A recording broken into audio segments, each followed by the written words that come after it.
శ్రీ సఖీ పాఠశాల ఛానల్ కి స్వాగతం సుస్వాగతం. నేను మీ స్నేహ. ఈ రోజు టాపిక్ సోంపు. పాలిచ్చే తల్లులు సోంపును తినడం వల్ల వాళ్ళకి సమృద్ధిగా పాలు పడతాయి. సోంపులో గలక్టోజెనిక్ అనే గుణాలు ఉన్నాయండి. క్యాన్సర్కు వ్యతిరేకంగా పోరాడే గుణాలు సోంపులో ఉన్నాయని నిపుణులు చెప్తున్నారు. రాత్రి సోంపును నీటిలో నానబెట్టి తెల్లారా నీటిని తాగడం వల్ల బరువు తగ్గవచ్చు. బరువు తగ్గాలి అనుకునేవారు సోంపును తినడం చాలా బెస్ట్. భోజనం చేసాక సోంపు తింటే తిన్న ఆహారం జీర్ణమైపోతుంది. సోంపు వాటర్ మౌత్ ఫ్రెషనర్గా కూడా పనిచేస్తుంది. నోటిలో ఉండే క్రిములు బ్యాక్టీరియాని తొలగిస్తుంది. భోజనం చేశాక నోటి నుండి వచ్చే దుర్వాసనను రాకుండా కాపాడేందుకు సోంపును తింటే సరిపోతుంది. ఆహారం తిన్నాక జీర్ణం చేసే గుణాలు సోంపులో ఉన్నాయి. దీనివల్ల కడుపు నొప్పి, ఉబ్బరం, గ్యాసు, అజీర్తి వంటి సమస్యలు తలెత్తవు. భోజనం చేశాక సోంపు తినడం అన్నది పూర్వకాలం నుంచి ఉంది.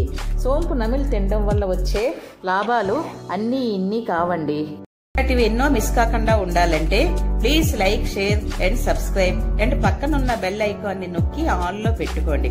దీనివల్ల మా కొత్త వీడియోస్ నోటిఫికేషన్ అనేది మీకు వస్తుంది. Thank you for watching Sri Sakhi పాఠశాల.